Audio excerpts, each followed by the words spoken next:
Assalamu alaikum wa rahmatullahi wa barakatuh. Today we will be doing serial number 014 of the series Defeat the Shaitan. Innal hamdulillah nahmaduhu wa nasta'inuhu wa nastaghfiruhu wa nu'minu bihi wa natawakkalu alayhi wa na'udhu billahi min shururi anfusina wa min sayyiati a'malina. من يهده الله فلا مضل له ومن يضلل فلا هادي له ونشهد أن لا إله إلا الله وحده لا شريك له ونشهد أن محمدا عبده ورسوله. We are now looking into the various strategies that the shaitan adopts in trying to mislead mankind and take them away from Allah subhanahu wa ta'ala. The topmost priority of his is to make mankind do kufr, shirk, kufr, etc. and joining others with Allah subhanahu wa ta'ala. May Allah protect us from that. We addressed this in the previous session. Now we will take up the second strategy that he does. It's on the priority. First he tries kufr, and if he does not succeed in kufr, he tries what is known as bid'ah. Now, bid'ah is, in other words, known as innovation, something which has been introduced new into the deen of Allah. Everybody is aware of the famous hadith where the Prophet ﷺ says, whoever brings something new in this matter of ours or is not from it, then it will be rejected. Now, please understand that it is not for us to decide how we should worship Allah. It is the Prophet ﷺ who taught us how to worship Allah. Now, why would this be beneficial to the shaitan in eluding people to go towards bid'ah? The simple fact is that when a person commits a sin, he knows he is committing a sin. They may understand, and there is a chance that they will seek Allah's forgiveness and they will repent. However, no one commits a bid'ah with the intention of doing bad. He does it with a good intention. He does it with the belief that he is doing good, and this will not make him leave that action. People who do this will be happy and encouraged to do it, and naturally will call other people also to join into the same action.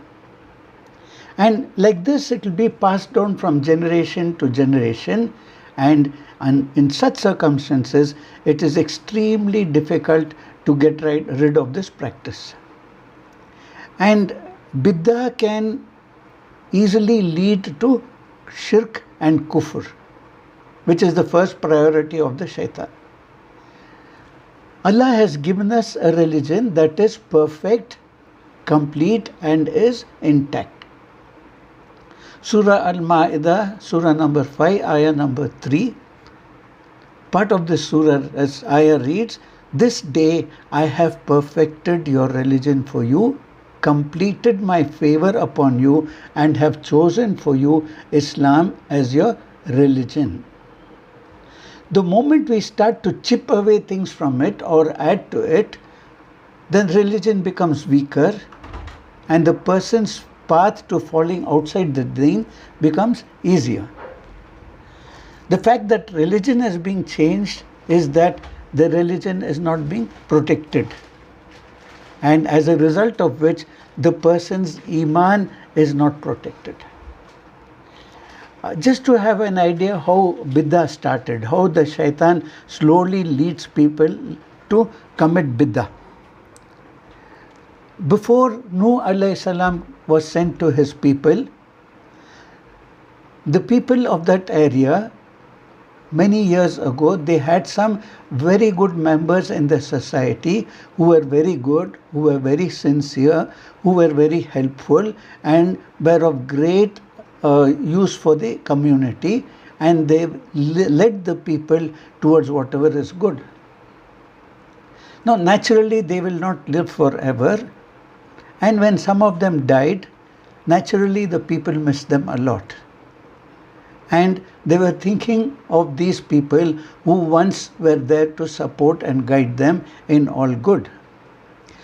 When a few years passed by, the shaitan came slowly to the elders of the people, that group, and said, look, you are remembering those wonderful people of the past.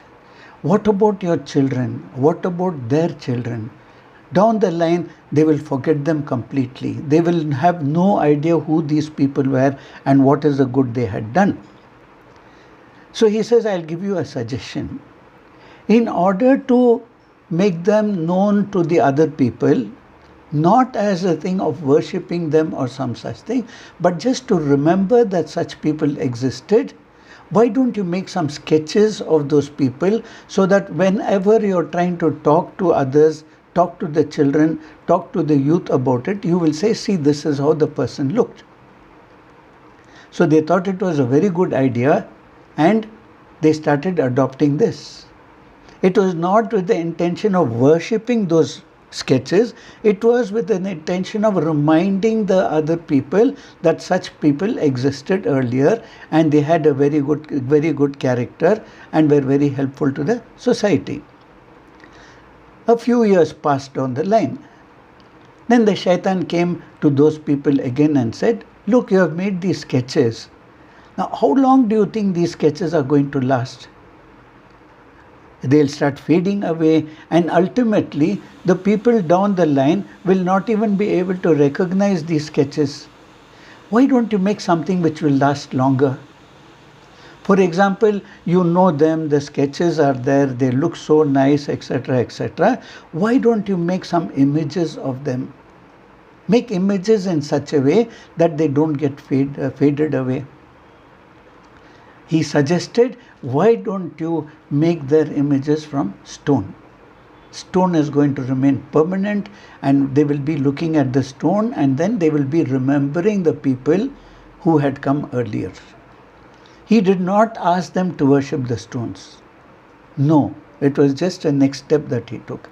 And remember, it took a long time, quite a few years, by which he came to this strategy. The people liked it and they started making idols of those people. This kept on for a little while. Then he came again after a few years to the people who were looking at these idols and started praising the idols in such a way, look how great this is, what it is, these were the people, these are the greatest people that were there, and they don't clearly remember because those people were they were there long ago. They can't even imagine that way, they just look at this.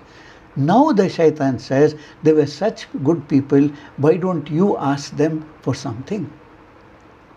Why don't you present them something? Why don't you start worshipping them? And that is how idol worship started. It did not take place overnight. It took years and years and years. And when this started and it became, the entire society got corrupted in idol worship, that Allah subhanahu wa ta'ala sent Nuh alayhi salam to correct them. And even here, remember, his prophethood lasted for 950 years. Not one day, not 2 days, not even one generation, but for many generations, lasting up to 950 years. And can you imagine ultimately how many were the followers of Nuh alayhi salam over a period of 950 years? It is said there were only 17 or 70. That's all. See the extent to which the shaitan had taken them astray. And finally, what was the destruction that Allah Ta'ala brought onto them? The flood. They were all drowned in the flood. So, see how shaitan tries to bring in bid'ah, tries to bring in certain things. He does not bring it overnight. He has got a lot of patience, He takes his time and slowly and surely he starts misleading people. So, bid'ahs start with seemingly fairly innocent acts.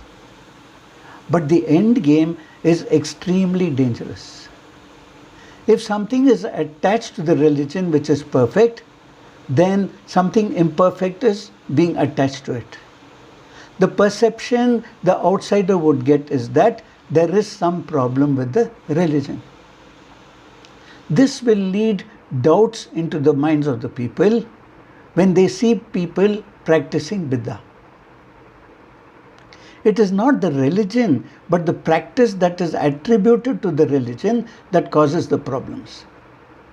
Bid'ahs become traditions. They get passed down through generations and generations and ultimately become part of the culture. Naturally, it gets very hard to get rid of them.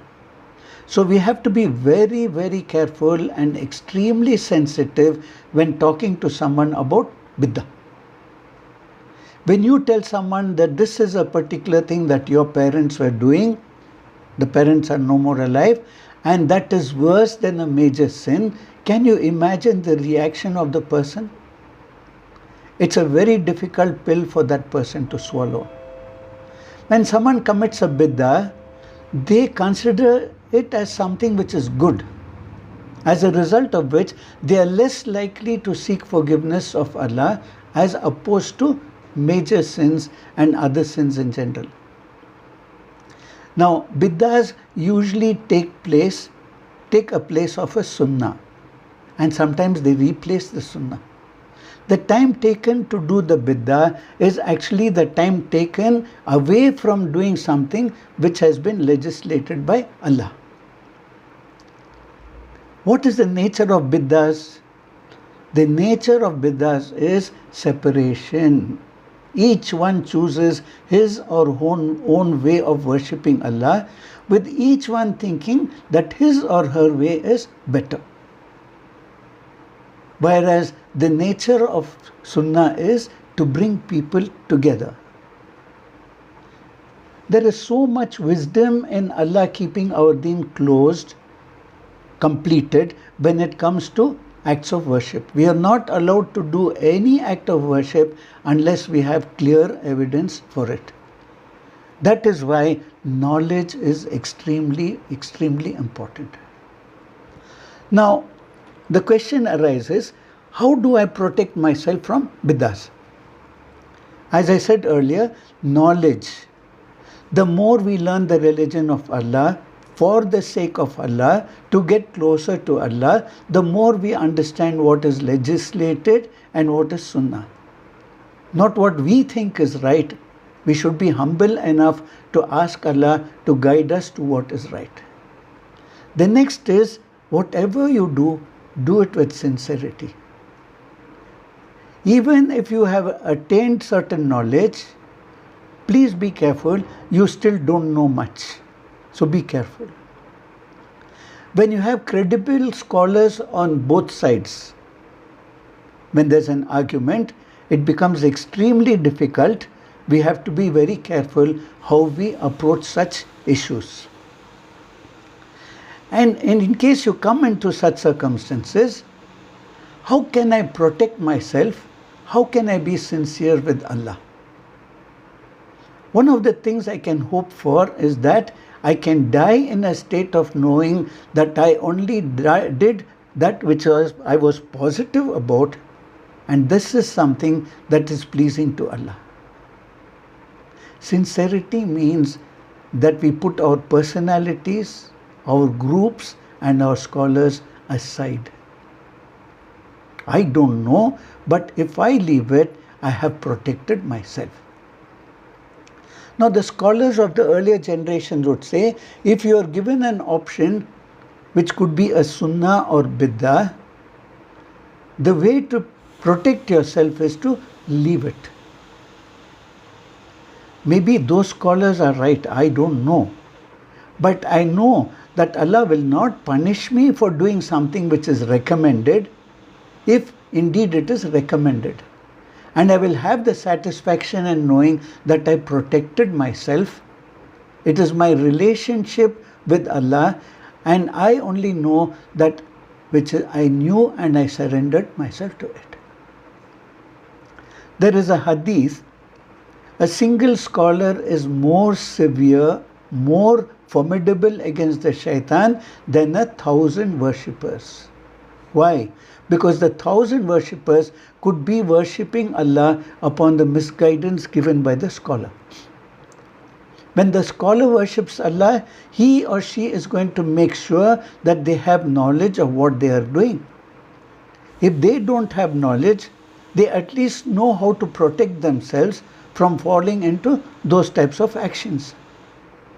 So we have to be extremely careful how we approach issues of bid'ah. There is no point in arguing, struggling, fighting with people who are following bid'ah. There are better ways to make them understand, better ways to make them feel that what they are doing is not the right thing. And even here, you have to be extremely careful you don't get onto the wrong side. And here, it does not mean that majority opinion is correct. So we have to be extremely, extremely careful that whenever we come across any bid'ahs, it is better to keep away from that and seek Allah's guidance and ask Allah to protect us from such issues which would displease Him. And may Allah guide us in each and every step of our way in how we deal with such situations without causing any enmity between Muslims as such. Ameen. Allahumma inni as'aluka imanam mustaqima wa fadlan da'ima wa nazar ar-rahma wa ilman nafi'a wa akhlan kamila wa qalban munawwara wa tawfiqan ihsana wa tawbatan nasuha wa sabran jamila wa ajran azima wa lisanan dhakira wa badnan sabira ورزقا واسعا وسعيا مشكورا وذنبا مغفورا وعملا مقبولا ودعاء مستجابا وجنة الفردوس نعيما برحمتك يا أرحم الراحمين آمين يا رب العالمين. السلام عليكم ورحمة الله وبركاته.